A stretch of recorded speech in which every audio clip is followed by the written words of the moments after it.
Thank you all for coming this morning. My name is Desiree Cifre, and I was the lead writer on Wildflowers by Studio Drydock, an indie studio based right here in Melbourne. Before I get started, I would like to thank GCAP and everyone at IGEA for welcoming me here. And I would like to acknowledge that GCAP 2022 is being held on the lands of the Wurundjeri and Bunurong peoples, and I wish to acknowledge them as traditional owners. I would also like to pay my respect to their elders, past and present, and Aboriginal elders of other communities who might be here today. So today I'm here to talk about how we created the diverse ensemble cast of characters that populate the world of Wildflowers, and why I believe that doing so powered our story past some of the tropes of this genre to create a living world. I'd like to start by introducing myself and our team at Studio Drydock. We're an all-remote studio, and we were before it was cool. Our creative director will be talking about how we created this game entirely remotely right here in an hour's time, so stick around. She did not pay me to say that. She does pay me when I remember to send an invoice, which is not frequently. Anyway, so my point is that we have a fair bit of experience in mobile games across our different disciplines. I've written story and dialogue for games like Matchtown Makeover, Mean Girls High School Showdown, and quite a few folks on our team have worked on The Sims Free Play along with a lot of other mobile titles. I mention this partially just because I like to brag about the awesome folks that I have the privilege of working with every day, but also because the theme of this year's conference is ambition. So I've said it. Everyone tell Sav. When Amanda and Alex first brought me onto the team, they told me that they wanted to make a game in the familiar and cozy farming sim genre, but they wanted to make it a narrative-driven game that dealt with real-life themes. And this really caught my attention because I've spent most of my career trying to break story up into 135 character count chunks, ruthlessly cutting lines of dialogue so that players can get to their puzzle or other gameplay faster. So to make a story-driven farming sim with a small indie team felt like an incredibly ambitious leap of faith, especially because in order to do so, we would find that we had to fly in the face of some of the conventions of the genre that players have come to expect. So as I've mentioned, Wildflowers is a life sim, specifically a magical farming sim. You play as Tara, who has arrived on the island of Fairhaven to help her ailing grandmother on the family's farm. The game shares its DNA with other cozy farming sims like Harvest Moon or Stardew Valley. But if I can take a moment here, I'd like to explore what we mean when we call a game a life sim. Usually we're talking about a game that abstracts out ordinary daily activities like gardening or fishing or talking to your neighbors. But today I really want to focus on that first word, life, and how we can make the worlds of our games feel like they're populated with real people, albeit ones who maybe find themselves in some extraordinary circumstances. What does it mean to make a world feel alive, and how can we get there? So the very first choice we made was to break with one of the principal conventions of the life sim genre and create an authored player character. Usually when you fire up a farming sim type of game, the very first thing you're greeted with is a character creator screen. Depending on the type of game, you can create a character who looks like you, and that can make these games feel a little bit more accessible and inclusive because, especially in recent years, there have been more options for body and racial diversity and gender presentation. However, the downside to having infinite possibilities for the player character is that the non-player characters in the game have to be written as broadly as possible to account for the wide range of customization choices the players might make. The NPCs can have their own quirks, they can have catchphrases, but they can't have specific responses to the player character's traits. Giving the player character infinite possibilities then, ironically, limits the things that NPCs can say or feel about them, because you have to write in a way that ultimately says very little about the player character. And that's a shame because one way we can discover more about the support characters is in the way that they relate to this new arrival. Like, for example, Tara's former babysitter, Lena, who is the first person who welcomes her to the island. Lena owns the general store in town, and she quickly takes on the role of a mentor for Tara. But it doesn't feel forced because we understand very quickly that she used to take care of Tara when they were kids, and both Tara and her grandmother express trust and respect for Lena. By establishing that Lena has memories of Tara from when they were young, we also come to see Fairhaven as a place that continued to exist and evolve, even in the years that Tara was absent from the island. The characters haven't been waiting around for Tara to return. They've just been going about their daily business, and Tara is just rejoining a world that is already in motion. In most life sims, you can befriend and then romance pretty much any character who is single. And since we can't know what gender representation the player will choose, the world of life sims is one of an open pansexual paradise, which, hey, sounds pretty nice. It's a lot of fun. But, it doesn't always feel as real as, the fact that, while some people might be into anything, a lot of people do have preferences. They have sexual orientations that are specific. They have life experiences that have informed their relationship to their sexuality. They have romantic history. So in our game, because you play as Tara, your options are limited to single people who are attracted to women. Some characters may not be into you because they're already partnered, or they're gay men, or they're straight women. Some might not be into you because they're older than you and remember you streaking across their lawn when you were a toddler, so they just don't see you that way. This can be a tough thing for players who are used to the open romantic playground of life sims to accept, and believe me, it was not without controversy. I actually got to chat with Kalani, the actor who plays Thomas, last week, and tell him how thirsty everyone is for Thomas, so that was fun. This isn't even all the comments about Thomas. This is just all that I could fit onto one slide. I'm from the American South, and someone was quite upset that your grandmother asks you to make cornbread for Thomas and bring it over to him, but that's not a romantic invitation, because in the South it would be. So I'm sorry I betrayed my upbringing, but yeah, sorry. So yeah, it might be frustrating to not be able to date the hot farmer or your cute best friend who runs the flower shop, but these preferences and the sense of agency that it gives the non-player characters do make them feel more like real people who are going to go about their lives whether or not Tara chooses to get involved. If you marry a character that another character had a crush on before you got to the island, they'll be bummed about it at your wedding, and they might let you know. If you take too long to romance one of two characters who were talking before Tara got there, they'll get tired of waiting for Tara to make her move, and they'll end up together, and you won't be able to progress your relationship with them past friendship. So ultimately, Tara is a part of the world of Fairhaven, but in no way does the world or the lives of its residents revolve solely around her, and that's as true to real life as a life sim can get. Often as writers, we really want to make a world feel real by communicating to the players that their choices matter. Absent the power fantasy of, say, a superhero game, it can be tempting to turn relationships into a way for the player to exert control over the world. And early on, I pitched quests to Amanda that would have had Tara influencing whether or not a certain couple went through with their wedding or whether another couple broke up.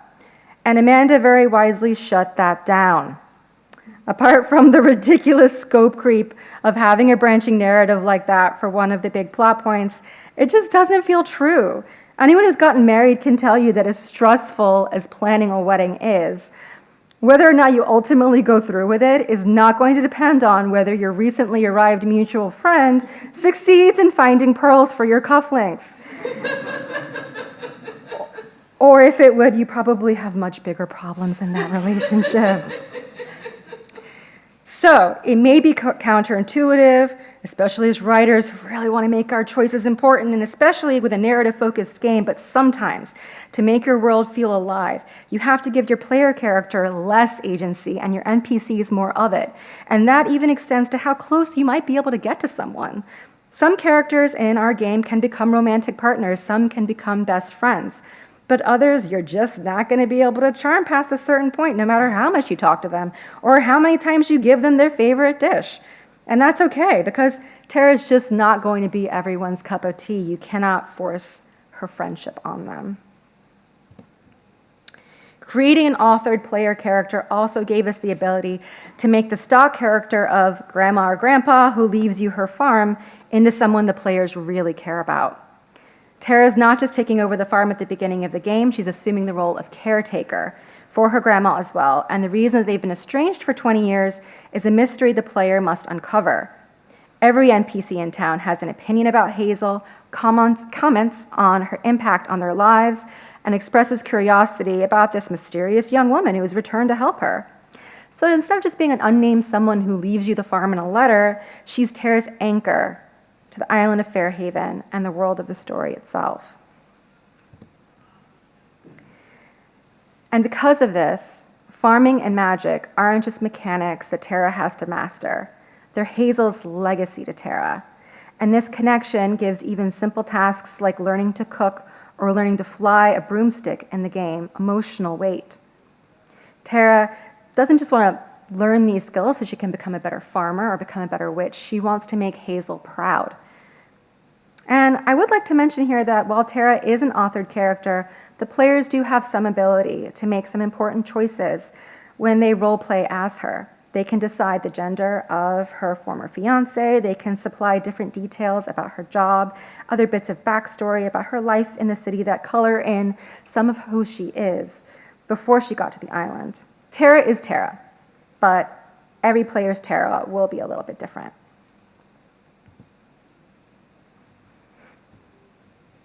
All right, so step 2 for creating a living world is to broaden the possibility space of your game with a diverse ensemble cast.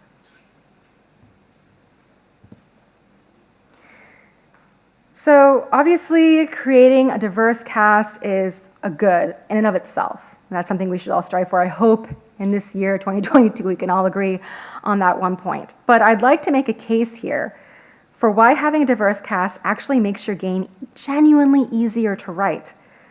You know, we've all heard the arguments that, some have made about how creating diverse games is so hard, especially when it comes to including body types and genders and that are not often portrayed in games. But the opposite is true. Having a diverse ensemble cast, you give yourself a bigger sandbox to play in, thanks to the broad range of perspectives and experiences that they bring to the world of the game. At one point, Kim, our resident non-binary, half-Japanese butcher, suggests building an onsen at a natural hot spring, but one with private stalls to account for the fact that when they were an adolescent, they didn't feel comfortable going to public ones. Now that's a lot of personal detail to pack into a location that, functions mechanically as a place to recharge the player's energy. That's what it's there for. But by the time Tara is done building it, she hasn't just added a building that helps top up her energy bar in the game. She's done so in a way that helps a friend celebrate their heritage. So the world of Fairhaven might be small, but its diverse cast infuses it with details that make it feel like a welcoming place for players of any background. Diversity and inclusivity were also key to enhancing the magic in our game, helping us to think outside of the box when it came to everything from potions and spells that Tara might craft to the magical creatures that she'll encounter. Lately, there has been a lot of conversation about diverse casting in fantasy shows and films, with some fans feeling that inclusive casting of these programs is somehow inauthentic. And that, of course, is completely ridiculous. It's fantasy, okay? Fantasy! We could have made the choice to stick with the usual neo-pagan depictions of witchcraft, but instead we decided to follow the characters' ancestries to explore different depictions of witches all over the world. We borrowed different customs, rituals, even elements of their costumes like their masks from these traditions. The end result is a coven whose relationship to magic feels as unique as its members. probably the most fun I had with this was when we got to create a village of magical residents. We obviously had to have a goblin and a werewolf and a fairy, but our fairy Perry is from ancient Persia, and she's about as far from Tinkerbell as you can get. And then our final Ravenwood resident, Ariel, is a curupira, a character from the folklore of the Tupi people in Brazil's Amazon rainforest. He chases poachers and confuses them by leaving footprints going in the wrong direction with his backwards feet. So yeah, you're looking at that right. I will fully admit, I was pretty nervous going into the conversation with our concept and character artists and our animator, like, hey, how'd you guys feel if I wrote a character whose feet are on backwards? Didn't expect that conversation to go well. But they were game. And I have to say, I think he looks pretty great. And, we've actually gotten surprisingly few support tickets. Like, there's a glitch, one of the fairies' feet are on backwards. You guys might want to fix that. One of my favorite community comments was actually when a Brazilian player responded to the character of Ariel with surprise and delight and said that they'd never seen a character from their folklore in a fantasy game before. Love that. So to make your game setting feel like a living, breathing place, also don't be afraid to get granular with your world's lore. Every character in the game should ideally have a relationship with the game setting and its history, from the shopkeeper whose family has been in town for so long that there's a statue of her ancestors in the town square, to a newly arrived meteorologist who's there to investigate the island's strange weather patterns, which, spoiler alert, are caused by the witches. If the characters are invested in the world of your story and the history of your story, your players will be too. All right, so we have decided on a big, diverse ensemble cast to broaden the possibility space of our world. But there are still some common traps you can fall into when writing your ensemble cast, even when you go into it with the best of intentions. And I'd like to take a moment to discuss what these are and how we tried to avoid them with this one weird trick, inspired by something I call Persig's brick. So, diverse characters, unfortunately, can sometimes feel like stereotypes instead of like fully realized people. Repetitious banter outside of quests can break the player's immersion and sometimes reinforce these stereotypes. The characters can feel disconnected from each other or from the world of the story, siloed off in certain regions of the map or in their shops or in their routines. And the non-player characters can feel like they're basically just quest delivery systems for the player character instead of people living their lives. And I think a big part of the reason that this happens is that when you as a writer are faced with the task of writing 30 unique characters, it can be tempting to look for shorthand that will make them easier to write and for the players to identify and understand. When you're writing the character Bible for a large cast like this, just getting down their demographic details, defining a little bit of their personality quirks, that can feel like a pretty overwhelming task.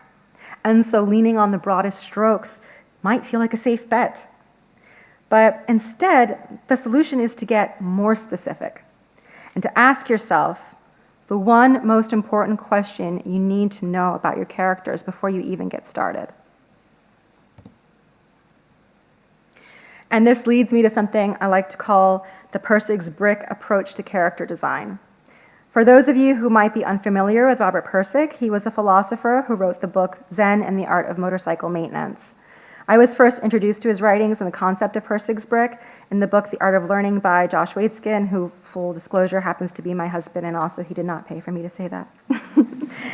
But in Zen, Pirsig wrote about teaching an English class where a student couldn't figure out where to get started in an essay that she wanted to write about the United States. So Pirsig suggested she narrow it down to writing about their town of Bozeman, Montana. And when even that was too overwhelming, he suggested that she write about one brick in the facade of a building in town. With that specific constraint, she came back inspired with dozens of pages. It was like she couldn't stop writing. And when Josh wrote about Persig's brick in The Art of Learning, he emphasized how you can use this kind of granular focus to really dive into something with depth instead of breadth. For Wildflowers, the way I approached this was by thinking of each NPC as the protagonist of their own story. So I asked myself the same question for them that I had asked about Tara. What brought them to the island of Fairhaven? Or if they grew up on the island, what's their relationship to it now? In Tara's case, she had recently broken up with her fiancé and was just laid off from her job in the city, and she came back to reconnect with her grandmother, decades after her grandma and her father had a falling out that Tara was really too young to understand at the time that it happened. And what I found as I started asking myself this question for every single character in the cast was that this theme of alienation kind of kept popping up with other characters in the game. Some of the characters feel alienated from their family of origin, and they've come to Fairhaven hoping to make a fresh start. They have different reasons for this, but the common thread is that they, like Tara, want to shake off some of the negative things that have happened in their past, and they want to be the ones to author their own hopeful futures. They just go about achieving this goal in vastly different ways, and the contrast between their approaches tells us a lot about who they are. If you take the time to befriend the characters and get to know them, they'll reveal some of this history and they'll become closer to Tara in the process. So set yourself up at the beginning with a deep understanding of who your characters are, what they value, what their goals are, and most importantly, how they relate to this central question and to the central themes of your game. For that, you need a comprehensive character Bible.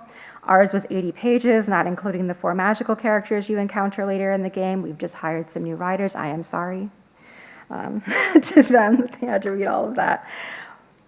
And yes, you need to include the standard demographic information about their age, their ethnic background, their gender presentation, their profession, but each bio should also include details in their backstories that get at the meat of their relationship to these themes.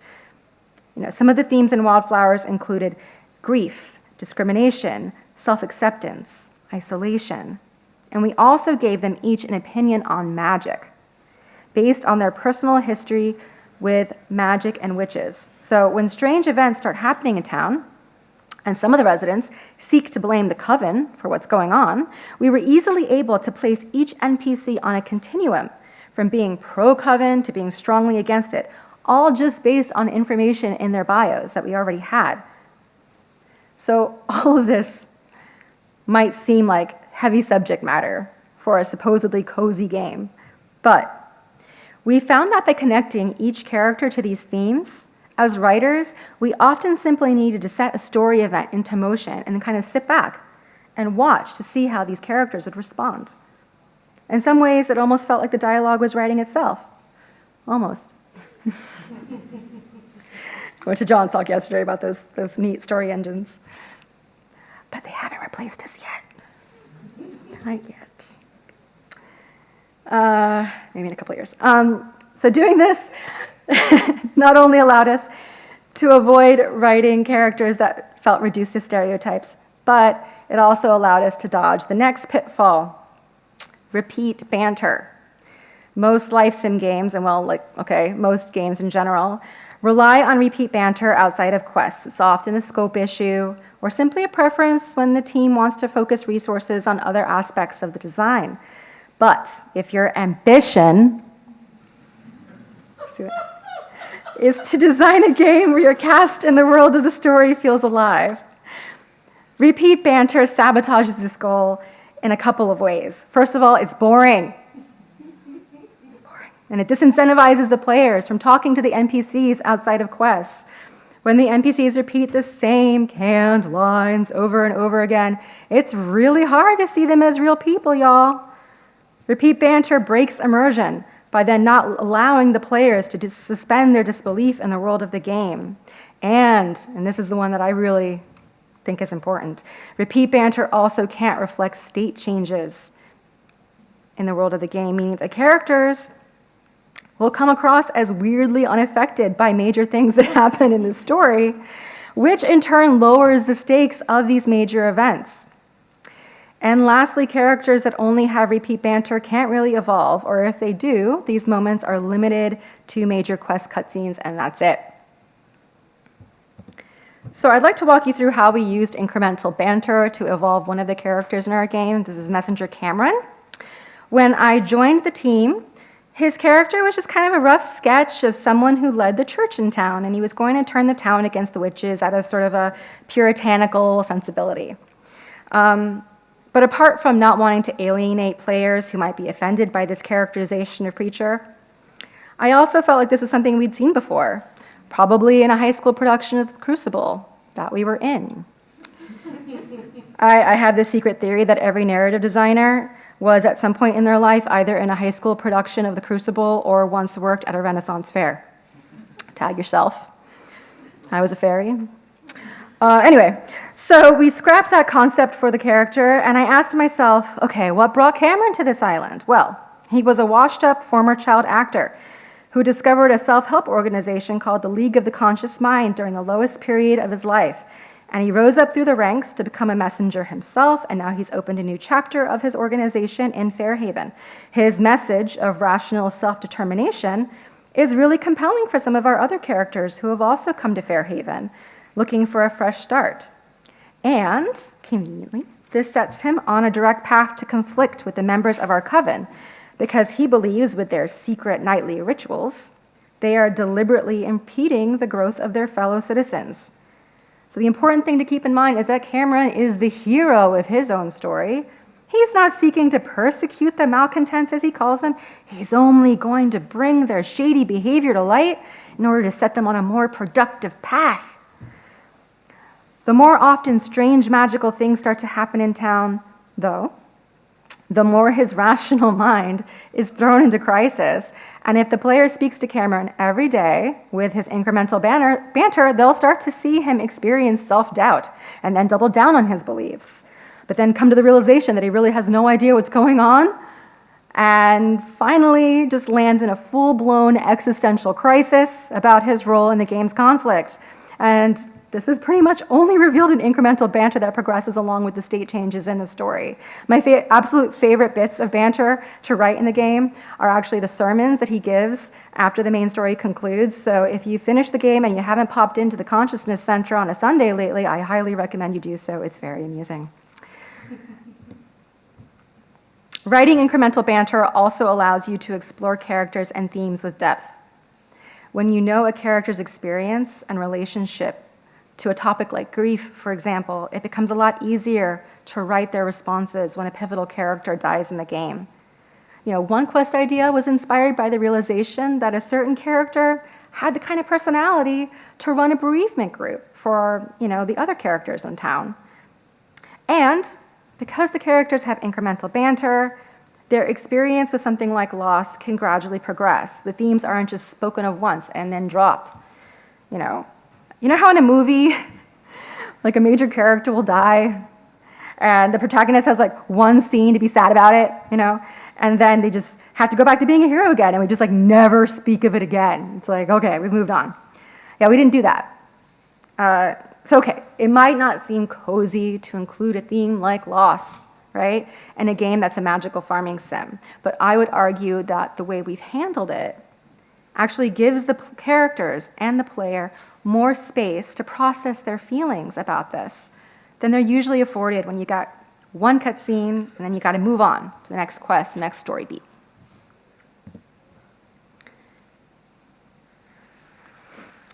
So, in the end, we have 30 characters in Wildflowers.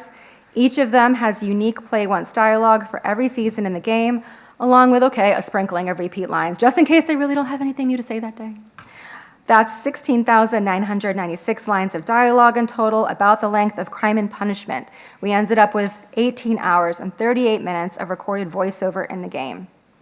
And that might sound like a lot of content, but truthfully, we did it in a relatively short period of time without crunch. So it may have seemed wildly ambitious at first, but by taking the Persig's brick approach to character design, figuring out what was the one question we truly needed answered for every character in the game, and focusing on the themes of our story and each character's relationship with these themes, we genuinely found that they and we had a lot more to say than we could have ever anticipated. All right, so step 4 here. Once we had written all those words for our 30 characters, it was time to find a voice cast to bring them to life. We worked with the wonderful team over at the Help Network to cast Wildflowers, and they really cared about finding authentic voices for each part. We had a bunch of industry vets voice some of the parts, like Valerie Rose Lohman, who voiced Tara, Cissy Jones, who voiced Hazel. I tried not to embarrass Amanda by fangirling in the the voice recording sessions. I mostly succeeded, But for a few of the folks in our cast, this was their first job voicing a character for a video game. And it was really special to get to be part of that. But also, a lot of times, actors going into voice video game auditions might expect, especially when they're looking at an art style like this one, that you're wanting something a little bit more broad or cartoony. But that was pretty much the opposite of what we wanted.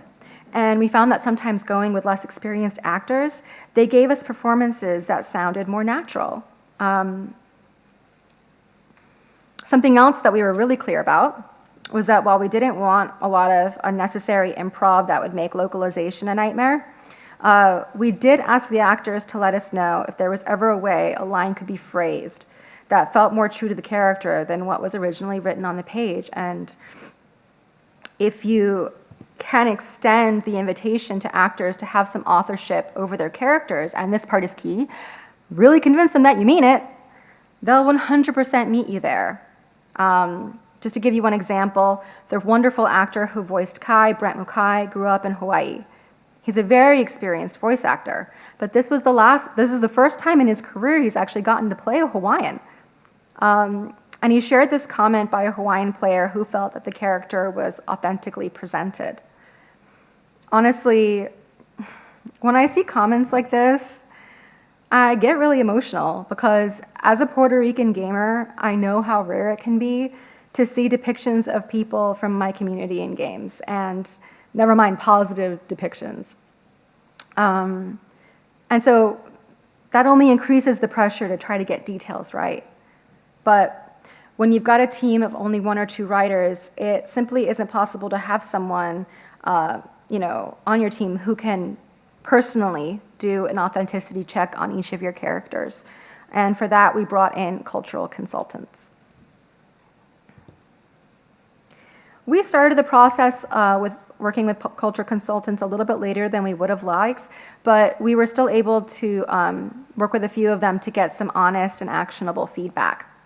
The first step was finding the right consultant for each character, and this could be tricky sometimes because sometimes there are a bunch of different aspects of the character that you want looked at, such as when a character, might be, say, both an ethnic minority but also a marginalized gender or sexual orientation. But to the extent possible, we tried to make sure that all those bases were covered. And within the context of a fantasy game, this can also be a bit challenging. We made the choice to not identify the character of Thomas with any specific real Native American tribe. His tribe's fictional. So instead, we just chose a consultant from a region in the United States that's kind of a close approximation of the region where Fairhaven could exist if it was a real place. So it's important when you're working with cultural consultants to give them the information they need to give you an honest assessment of the character, but to not overwhelm them with pages and pages of anything not relevant to the character they are reviewing.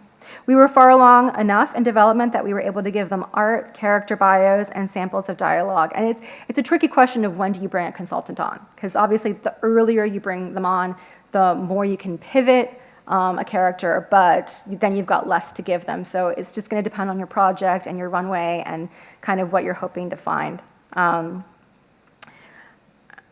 But within scope, be open to changing what you can if you feel like that feedback is fair. We changed one character's appearance, another's home, 2 last names, some characterization, a fair bit of dialogue. And the truth is, most consultants are used to giving feedback and having the team thank them politely and say, "Oh, we just don't have any runway to make the proposed changes, but thank you." More than one of our consultants expressed genuine surprise when we told them we were going to implement their suggestions. And then they offered us more of their thoughts.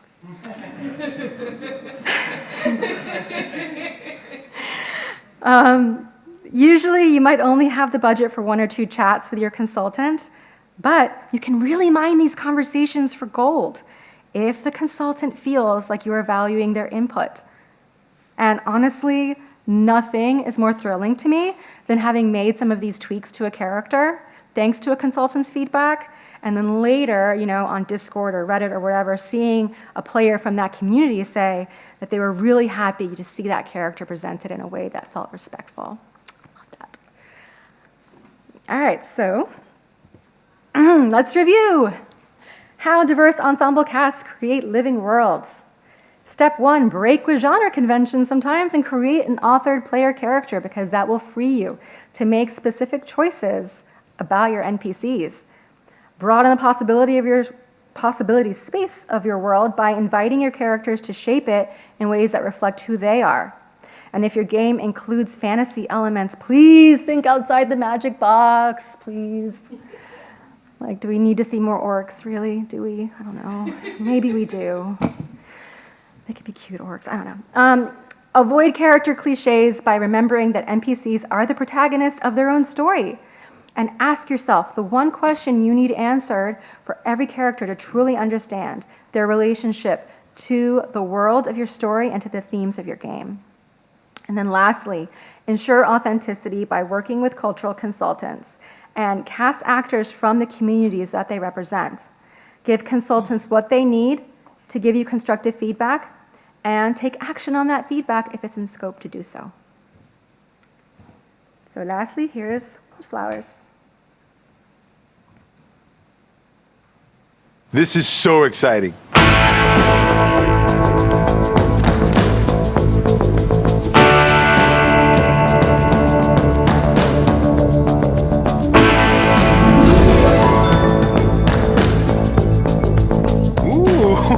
Ooh, spicy.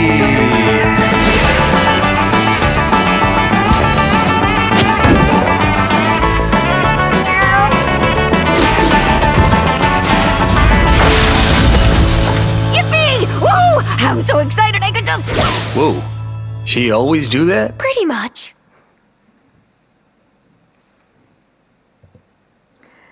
Thank you so much. Wildflowers is currently available on Apple Arcade, where it's included with a subscription. You can also get it on Steam or the Nintendo Switch. You can follow us on Twitter at Studio Drydock to be the latest to hear about updates for the game or any of our upcoming projects. And you can also reach out to me personally on Twitter at Desiree Cifre. My DMs are open, and I can nerd out about narrative stuff all day long. So I think we've got some time for questions if anyone has any. Thank you.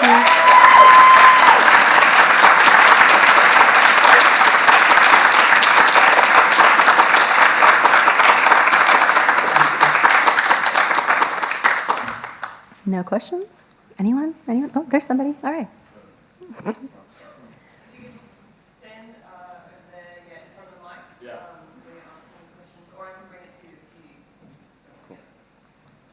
Hello. Thanks for your talk. Thank you. I've got a really, perhaps naive question, because I hear this term cultural consultants. Mm-hmm. Are they specialized in a specific culture when you consult with them? Yes. So the consultants that we found are the same casting agency actually helped us find a few, and a few we found through other sources, but they are usually people who come from those communities. So, Forgiva, who's our Indian scientist, and she's also queer, so our consultant was from that community as well. So, they're really able to give you a lot of very specific details about, sometimes it can even just be like a name or the way something's phrased that's a little bit off. And it might not be something that most people would notice, but when you get things like that right, the community notices. And that's, speaking specifically as a Puerto Rican, when I played Miles Morales or something, I freaking noticed, like, oh, they've got pasteles. Like, yes, you know, like, it's really exciting. Like, one of our players, you know, on TikTok was, like, freaked out that, like, Francis has arroz con gandules. And it's, like, because you don't see it. And so when it's there and it's, like, right, it's like, oh, you know. So they really did go through. And so it was a different one for every character that we had looked at. And we met with them individually, and we gave them just material on their character, so that they could really just focus on giving us feedback on that. Yeah. Sorry to hog this. That's just fine. one more quick question. And it's good that you brought up Miles Morales because he seems to be of a diverse or mixed background. In an event where you're dealing with a character that is of a mixed background, do you need more than one, for example, cultural consultant to address that? I think that sort of just depends, like character by character. It's funny that you say that because for whatever reason we do have a lot of characters that like have mixed backgrounds, and so like in the case of, you know, for example, we have these kids who are half African American and half like, you know, Caucasian American. We just had the consultant, you know, because we have a white writer on the team, so we felt like we kind of had that covered. So, you know, we had the African American consultant who gave us the feedback on the character of their dad and also the kids, because, you know, we didn't feel like we needed, but it depends entirely on the character, whether you're going to need like two or if one will do it. Yeah. Thanks for your answer. Sure, thank you. Hello. Hello. Mine's hopefully a relatively simple question, but you might be able to expand on it. How many writers did you have sort of throughout the course of it, and how did you guys, just in a general sense, because I know you don't have too much time, how did you kind of structure and operate as a team, you know, at a high level? It's funny you should ask that, because this lady right here is going to talk about it next. And is it room 111, I think? 110. Okay. Yeah, so we were all remote from the beginning. We only had 2 writers at that point. Team's getting a little bit bigger now, but I came on at the beginning, and it was just me really doing all of the stuff I was talking about when it came to like the lore of the game and the overall story and the character Bibles. And then once we were kind of ready to start writing quests and dialogue, then we brought another writer on. So between the 2 of us, we pretty much split it like down the middle, writing that crime and punishment length of dialogue. We happened to be in the same time zone or close to it, just coincidentally. So that really helped. We were on Slack a lot.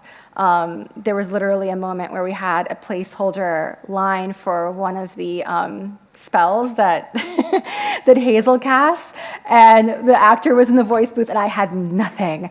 And I'm like quickly writing a couplet that rhymes, and I'm like sending it to Elizabeth, like, is this good? And she's like, yeah, that's great. Okay, all right. Like back in the voice booth, like I had it all along, like, we're ready with that couplet now. You know, so passed it off to the actor, like I knew what I was doing, and I'm a professional. But that really, I will say that helped being like in the same continent. But we hire, you know, from, our team is based between Australia, New Zealand, and the Americas for the most part, just so there can be hours of the day where we're all awake. We did have at some point a few folks that were in the UK, and that was ridiculous in terms of trying to sync up. But you know, we managed a few times to just have meetings that were like useful for their time zone or whatever. But I mean, it's a lot of spreadsheets. The more documentation you can have for every member of the team. I mean, you know, our character artists would come back to us and say, yeah, like I've gone back to the character Bible a couple of times, and I noticed a detail I missed before, and you know, and she'll add like a necklace or something that's mentioned in the bio, and then we're able to use that later in the story because she's added it. I have to say, like, all props to Alex and Amanda, because they really did develop the most wonderful team to collaborate with that I've ever had the privilege of working with in my entire career. And that really does make it so much easier, you know, when you're in the narrative department, to know that you can go to the animator and say, can we do backwards feet? And they're not going to scream at you, you know. And you know, and everyone else does really get invested in and helping enhance the story and bring it to life with the art details. And I've got I've got 5 minutes. 10 minutes? Okay. All right. It's 5 minutes left. Thanks. Thank you very much. Yeah, thanks. Hello. Hello, thank you for the talk. It was really interesting. Thanks. Your team did such an amazing job with the VO in the game. I absolutely love listening to it. Do you have any stories about what was your favorite thing about recording with the actors? Like any moments you can share? Oh my God. Like I said, mostly I was just trying to not embarrass Amanda in the studio by like fangirling over every single person. It was really, really hard because this cast is like insanely stacked. But like, one of my favorite things about just the cast in general is the fact that they've like all become friends in real life, and now they hang out without us because we're not in LA, and it makes me sad. But like they'll post a picture on Instagram and they're just like having a beer, and they're all just the most genuinely delightful people. I know sometimes actors have reputations or whatever, but like they're just such nice, wonderful people. It's kind of hard to pick a favorite moment. Darren DePaul, who plays Shelby, was one of the voices in Overwatch, and I used to main his character in Overwatch, so he recorded his character like with like Desiree, you know, you're my favorite. Yeah, that was like.